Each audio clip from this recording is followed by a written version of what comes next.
अध्यक्ष महोदय, सबको बोलने का मौका मिलने वाले हैं, तो कम से कम बात को शांति से सुनने के बाद आप अपना बात रखिए। ये कोई तरीका नहीं होता है सर।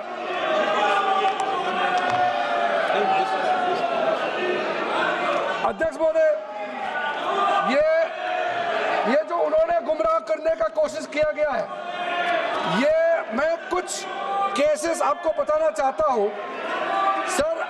आप देखिए आर्टिकल 25(1) क्या कहता है, संविधान का अनुच्छेद आर्टिकल 25(1) कहता है, subject to public order, morality and health and to the other provisions of this part, all the persons are equally entitled to freedom of conscience and the right freely to profess, practice and propagate religion। Sir, government किसी भी धार्मिक व्यवस्था को, किसी भी religious institution, कोई धार्मिक काम में हस्तक्षेप करने नहीं जा रहा है, ना ही वक्फ बोर्ड किसी धार्मिक स्थल का व्यवस्था में कोई भी तरीके से हाथ डालने का प्रावधान है, बिल्कुल नहीं है सर। आप अगर हम कोई नमाज, सर ये क्या झूठ बोल रहे हैं, ये कॉन्स्टिट्यूशन, हम कॉन्स्टिट्यूशन का प्रावधान पढ़ रहे हैं फिर भी झूठ बोल रहे हैं, ये कॉन्स्टिट्यूशन को नहीं मानते हैं सर।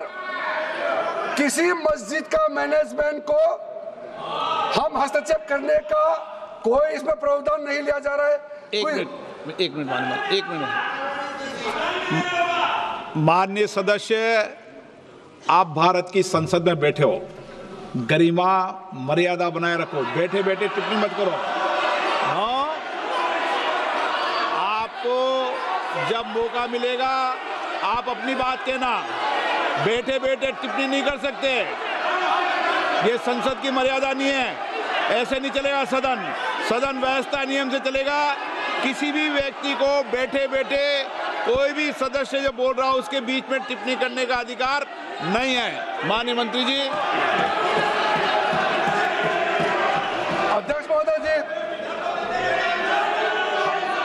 ये वक्फ बोर्ड का जो प्रावधान किसी मस्जिद, किसी मंदिर, किसी धार्मिक स्थल का व्यवस्था का कोई लेना देना नहीं है, ये सिंपली एक प्रॉपर्टी का मैनेजमेंट का विषय है।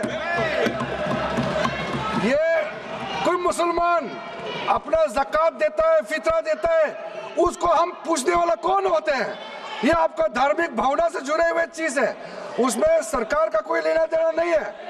लेकिन ये वक्फ प्रॉपर्टी का मामला है, लेकिन वक्फ प्रॉपर्टी का मैनेजमेंट करता है, मुतवालिज करता है।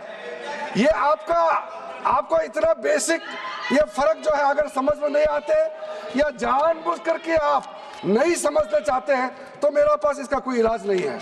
अध्यक्ष महोदय जी, ये आपके माध्यम से मैं फिर से कहना चाहता हूं कि ये सर क्या ये ऐसा बहस नहीं होता है जी।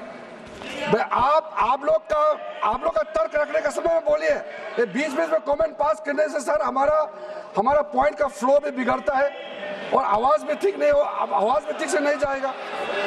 आप क्या चीज को जवाब देंगे सर?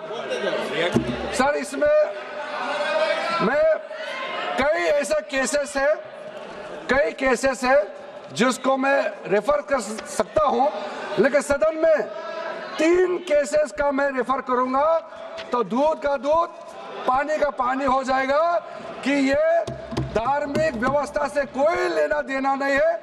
आपको मैं पहला एग्जांपल देना चाहता हूं, सैयद फजल पकुया तंगल वर्सेस यूनियन ऑफ इंडिया। इसमें क्या केरला हाईकोर्ट का फैसला है। केरला हाईकोर्ट ने कहा The Waqf Board is a statutory body, pure and simple. It is not a representative body of the Muslim community. ये हाई कोर्ट का ऑर्डर है। उसके बाद इलाहाबाद हाई कोर्ट का ऑर्डर भी सुन लीजिए, Hafiz Mohammad Zafar Ahmad versus UP central Sunni board of Waqf का जजमेंट सुन लीजिए। A mutawalli's right is purely a right of management of the property and is not a proprietary right. The duties of a mutawalli are purely of a secular character. His duties are not of a religious character. इतना clear cut ruling है। तीसरा, तिलकायत श्री गोविंद लाल जी महाराज versus state of Rajasthan. इसमें high court ने क्या कहा, supreme court ने क्या कहा? Right to manage the properties of the temple. अब देखिए मंदिर का भी इसमें एग्जाम्पल लिया गया है। Right to manage the properties of the temple is purely a secular matter and cannot be regarded as a religious practice. Properties of temple, temple नहीं, टेम्पल का जो प्रॉपर्टी है। उसी प्रकार से आप बार बार कहना कि मुसलमानों का अधिकार में गैर मुसलमान कैसे आ रहा है, ये तर्क ही नहीं बनता है। आप ये आज से ये बात बोलने के लिए बंद कीजिए।